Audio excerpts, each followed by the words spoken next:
Traditionally, the State of the Township address looks back at the accomplishments of the past year as well as what can be expected in the year to come. I think I speak for everyone when I say that 2020 was a challenge to say the least, with the coronavirus taking center stage.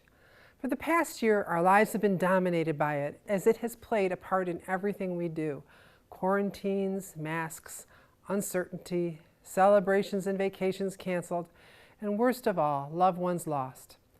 We all had to learn very quickly how to interact with the world in a different way.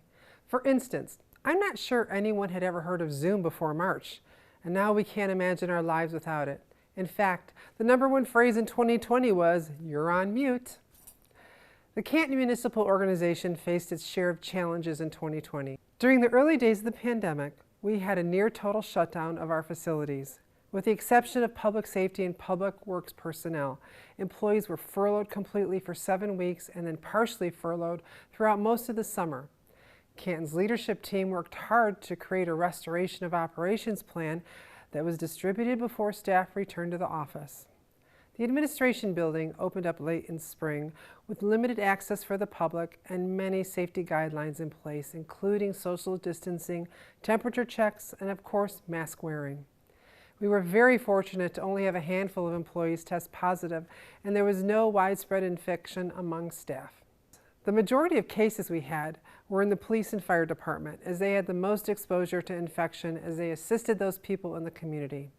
That is because our public safety folks were and continue to be on the front lines day in and day out. They put themselves at risk to keep all of us safe, and we are truly thankful for their service. The pandemic required modifications in many of the department's protocols. For instance, the fire department changed their response procedures to only have the needed personnel enter the building upon calls. Additional personnel wait outside is to not be exposed unless needed. And of course, all personnel wear protective PPE on all runs and full PPE, and even sometimes full hazmat suits on suspected COVID-19 positive patients. The police department developed multiple contingency plans to ensure uninterrupted service to our community. One odd statistic from 2020 was that overall, Canton's Part 1 crimes were down. While the violent crime portion of the Part 1s were up due to aggravated assaults and domestic violence, property crimes, especially retail fraud, were down. Our officers throughout the community engagement team were able to find alternative paths to increase our police resident outreach, which increased by 29% from 2019, despite limitation posed by the pandemic. One of those ways was the Public Safety Department taking extra time and care, providing birthday drive-bys for our younger residents who had to have birthday parties canceled due to the pandemic. Public Information Officer Patty Esselink led the effort as the team participated in over 250 celebrations, brightening some of the darkest days of this pandemic for our residents. Additionally, the police department was also able to implement a new body-worn camera and in-car camera system, which will be utilized with the newly formed Public Transparency Team being rolled out this year. Fortunately for Canton, we are one of only a handful of communities in the region to have an emergency manager coordinator, William Hayes. In this role, he has guided the municipal organization's response to the coronavirus pandemic. Will produce daily situation reports, which provided details of the pandemic and the township's action to address the crisis. He activated the Community Emergency Response Team to help develop and staff a program within the township to assist seniors, shut-ins, and other high-risk citizens to get food, toiletries, and necessary medications without having to leave home. And as we continue to move through the pandemic, Will remains in regular contact with key stakeholders, including the Michigan Department of Health and Human Services, Wayne County Homeland Security and Emergency Management, the Michigan State Police, and more. The Public Safety Department also saw a change in leadership. With the retirement of Joshua Meyer, we saw Christopher Stockline promoted to Director of Fire and Chadwick Bow promoted to Director of Police. And we just celebrated the grand opening of the brand new Fire Station 2. The fire station will feature the first township-owned electric vehicle charging station, so we are very excited about that. When we met in December with DTE to discuss prep work for future electrical charging, they agreed to heavily subsidize this charging station. Don't worry, the placement of the charging station will not impede fire operations, which are critical to township safety. We will always look for opportunities to expand public-private partnerships in Canton where it makes sense. Our new administration is also working on a comprehensive energy plan for the township, so this project fits in nicely. We've been looking forward to this new station for quite some time, and we are confident it will serve our community for many years to come. I would also like to take this opportunity to mention the peaceful and impactful protests that took place all around the country, including Canton this summer. In what was a turbulent year in history on so many levels, Canton was commended for the respect and support our police demonstrated. The department has developed a workforce with the mindset and skills to build a foundation of public trust and service with a sincere commitment to our wonderfully diverse community. I am proud to say that the men and women of the Canton Police Department support all residents and visitors in our community and continue to find solutions to maintain public support in that service. Canton's Municipal Services Department also faced its share of challenges, but one thing that COVID couldn't stop was Township Engineer Bill Surchak and his division from making tremendous progress on Canton's road improvement program. The entire intersection at Canton Center and Warren Roads was repaired, as well as approximately 1,000 feet of Canton Center north of the intersection. Additionally, base repairs were made on Haggerty Road from Hanford to Warren, as well as Palmer to Michigan. Road work on 16 subdivisions was also completed in 2020, with more work for 2021 scheduled. Canton's Public Works Supervisor Brad Lear and his team were able to begin their first year of the Residential Cross Connection Program. Under the Michigan Safe Drinking Water Act, the EGLE institutes rules to protect drinking water and to prevent cross connections that may contaminate public drinking water systems. All communities are required to implement a program for removal of all existing cross connections and the prevention of all future cross connections. Canton currently requires cross-connection testing on commercial and industrial facilities due to the perceived greater risk of contaminants. While testing of these facilities will continue, Canton is now required to address the residential sector. Most residential contamination risks come from the large number of underground irrigation systems. Those systems will now be required to have their backflow devices tested and submit the results at least once every 5 years. Elsewhere in the Municipal Services Department, most business was done by phone and email as face-to-face meetings were limited as much as possible. Permits and inspections suffered from an approximately 7-week lag during the summer, but staff was able to catch up on the backlog by the end of the year. In fact, the building division processed over 10,000 permits in 2020. As residents hunkered down last year, the building division saw a definite uptick in home improvement projects. And new home building also continued at a brisk pace, which is always a good thing to see as Canton continues to grow. We are working steadily on improving online permit application and review, as well as other e-services that will allow us to provide improved service to our residents and businesses. Our Leisure Services Department was unquestionably hit the hardest by the pandemic. This is a department that is built around bringing people together. So when you are forced to keep your distance and not gather in large groups, it puts a damper on most every activity offered. But we are fortunate to have a very creative group of folks with an abundance of energy, including Recreation Supervisor Jason Lombardo, who rolled up their sleeves and reinvented their department from the ground up. And while they weren't able to host Liberty Fest, they were able to retool many of their events and programs that followed CDC guidelines and kept everyone safe. Highlights include the Portable Pumpkin Patch, Bartlett's Candy Express, Home for the Holidays, and Santa Comes to Your Town, where staff took these holiday programs on the road into neighborhoods to create personalized, safe, and memorable experiences for all to enjoy. With outdoor tents and an adventurous spirit, there were a variety of outdoor fitness classes in the parking lot through the summer and fall. And once the weather impeded outdoor classes, all health and wellness classes transitioned indoors for a short period before moving to virtual online classes, where instructors continue to lead classes daily for participants of all ages and ability levels. The Summit on the Park has always been more than just an exercise facility by providing opportunities for residents to enrich their lives in the areas of mind, body, and spirit. This past year, as we were forced to press pause on our normal services, the Summit continued to serve as a resource for the Emergency Food Assistance Program, which is TFAP, and Focus Hope, provided ongoing Meals on Wheels services, as well as pivoted to create the Summit Community Courtyard to host outdoor classes and events. This past October, the Summit opened its doors to the Canton community after being closed for several months.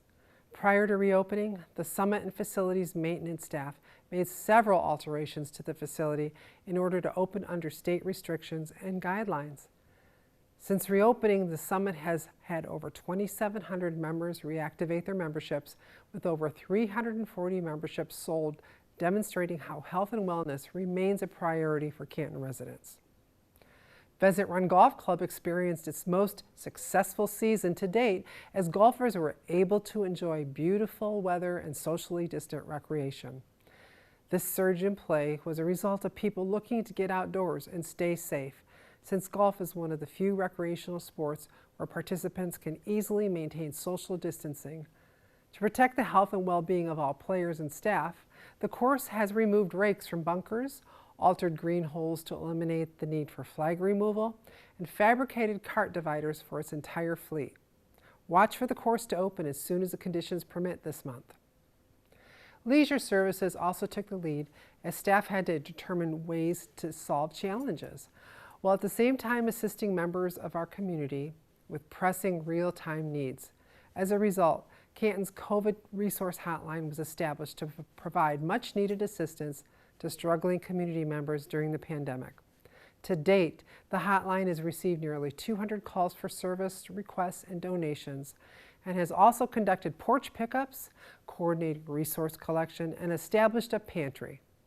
Stephanie Diago Berkeley and her group continue the resource hotline's efforts, providing the services through the Emergency Food Assistance Program, Focus Hope, and Canton Club 55+. I would like to acknowledge and thank the many local restaurants and businesses that stepped up to help with the resource hotline, as well as the various community service organizations and volunteers that delivered food and assistance to our neighbors. We even had residents donating cleaning supplies to our public safety department. I want you all to know that your efforts truly make a significant difference in the lives of many in our community during some of the hardest and uncertain days of this pandemic, and we are beyond grateful. The Finance Department's IT services staff were challenged this past year to implement as many e-services as possible, while at the same time facilitate remote work for many of our employees. This was especially difficult as the needed equipment was not something we planned out in 2020. But just like everyone else, they made do with what they had. Our IT staff, led by Joe Kaczynski and Tasha Johnson, are just some of the unsung heroes behind the scenes, as they work long hours installing software on repurposed laptops, reprioritizing projects, and assisting with telework capabilities. This was a huge and frantic undertaking, but they came through with flying colors. Canton's Human Resources Office was also tasked with duties outside the realm of day-to-day business, as they scrambled to ensure furloughed workers were registered with the state, made sure employees were following CDC guidelines, and reopening procedures and processing unemployment claims. HR manager Corrine Conley and her staff also had to adapt to recruiting and hiring during a pandemic, which was no easy feat, but they rose to the challenge and provided our employees with much needed support. They continue each day to receive and process information from our new COVID screening app, ensuring the safety of employees and visitors to our administration building.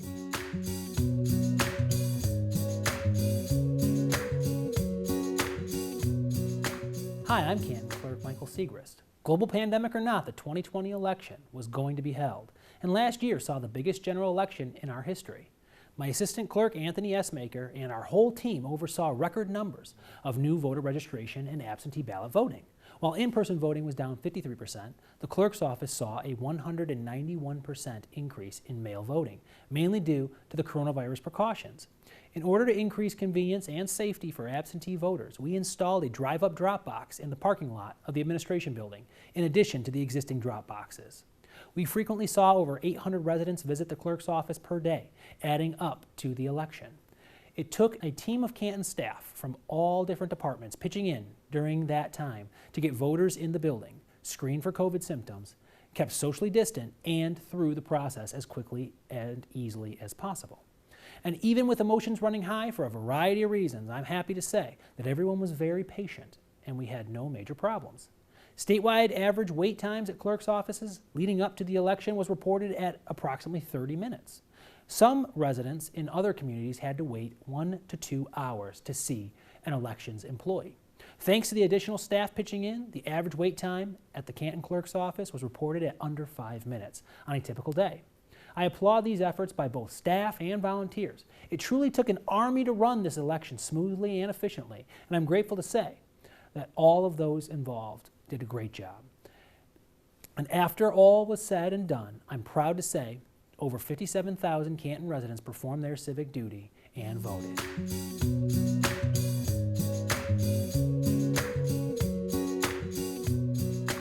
Hi, I'm Canton Treasurer Diane Slavens, and I'd like to share with you how the Treasurer's Office took full advantage of technology to make serving residents during the pandemic easier and safer for all. We're proud to offer multiple ways of submitting tax bills and water bill payments without having to pay in person. Residents can enjoy the convenience of online payment services through the Canton's website. Residents can also utilize interactive voice response, also called IVR, to make payments over the phone. We also offer options to enroll for auto pay, which allows the Treasurer's Office to withdraw your summer tax on the due date and your winter tax, either December 31st or the February due date, whichever you choose. And of course, we have our 24-hour box, which is always available. All of these options make it possible for the Treasurer's Office, even during limited administrative building hours and access, to accept and process payments every day. In 2020, my office processed over 34,000 summer property tax bills and the same number of winter tax bills. In addition to those payments, my water billing office manages over 26,000 water accounts, with payments coming in on those every day. We work hard to make our service accessible and convenient for all residents. We continue to answer the phones and emails during business hours while keeping staff socially distant and safe. Assistant Treasurer Bruce Malinzak and my entire staff routinely go above and beyond to keep business going without missing a beat, even during a global pandemic. It is safe to say that each and every area of the municipal organization was affected by the coronavirus pandemic. Fortunately, as you can see, they all adapted and adjusted to the new set of circumstances facing the community, state, nation, and world. Businesses also, of course, have suffered through the pandemic in different ways, and many found creative ways to muddle through. Because we were shut down, I would do curbside for customers because repairs are still needed. You know, anniversaries still happen, birthdays still happen. So we did curbside, we did texting pictures through phone, through our phone. We did emailing pictures back and forth. I did deliveries for people. Things that normally we would never do because it's deemed unsafe to do it with curbside at a jewelry store and deliveries, but my customers needed it and we needed to survive. Some of the things that we have done in here is every single evening we spray down the entire place. We mop, we clean, we wash our hands every time we touch the register. Every time we make a pizza, we wash our hands. We wear our masks every time we're in the building. Even when we're in the back, we keep our masks on. We have signs around the building to remind the customers to keep their masks on. We have COVID restriction posters everywhere. For our part, in order to assist whenever and wherever we could, the Township Board voted to modify some of our ordinances. For example, Outdoor seating requirements at restaurants were adjusted and loosened. We have also relaxed sign ordinances so that businesses could advertise that they are still open. Our Shop Canton website, normally designed to promote DDA and chamber businesses, expanded to include operating hours for any business in Canton that provided that information. We are also working on a more efficient way of passing on much-needed grant and loan information to all of our local businesses. There are many federal, state, and county opportunities out there for businesses that have been negatively affected by COVID, and we want to make sure you get that information as soon as possible. On a larger scale, last year was a national census year. The census is very important as it provides a picture of our nation that helps determine where to build schools, hospitals, and businesses. It determines how federal funding is distributed and how congressional seats are apportioned. It also helps to see how our community has changed over time, allowing us to adjust to the needs of our residents. Township Operations Coordinator Amy Houston took the lead for Canton's census efforts, reaching out to various groups and institutions and working with them to get the word out about the importance of the community's response. And while we don't have the final numbers yet, I can report that Canton's response rate was outstanding, and it was higher than 10 years ago. We are expecting to gain about 10,000 residents, putting us right around 100,000. We will be sure to let you know as soon as we get official numbers. New this year, Canton is opening a COVID-19 testing and eventual vaccination site in partnership with the Wayne County Department of Health, Human and Veteran Services, which will be helpful to so many area residents in the fight against COVID-19. Looking ahead to this coming year, we are continuing with our capital improvement plan, which addresses needed facility and infrastructure improvements that had been previously deferred with the economic downturn approximately 10 years ago. Projects include outdoor lighting, improvements at Victory Park, multiple paving projects, and roof replacements on township facilities. In addition to multiple other projects, we will also invest over $1 million to address needed improvements in accordance with the American with Disabilities Act. Also on the horizon is an exciting project underway by MDOT and a company called CAVNU. The vision for Michigan Avenue Corridor is intended to create lanes that are purpose-built to accelerate and enhance the full potential of connected and automated vehicles and move people. To achieve this, CAVNU will work with regional partners to plan, design, and develop the world's most sophisticated roadway, combining innovations in physical, digital, coordination, and operations of roadways, and improve the mobility experience for users by enabling a faster and more coordinated, dedicated autonomous mobility corridor. Needless to say, we are very interested and involved in the process and will keep you informed as details develop over the coming months. As you can see, there are a lot of really positive, exciting things to come. Even during our most difficult days, there are still good things happening all around us. We have all, each and every one of us, done more than we ever thought was possible. We've come so far together. This past year has shown us what we are truly capable of, and I, for one, am blown away by our resilience as a community. So as we enter into the beginning months of 2021, we hold great hope for the year and beyond. We look forward to widespread vaccinations and a return to some semblance of normalcy. We look forward to gathering together and seeing the bottom half of each other's faces again. But in the meantime, please continue to practice social distancing, mask wearing, and all CDC safety guidelines. We have come so far, and we just need to hang on a little longer. There are brighter days ahead, Canton. Thank you.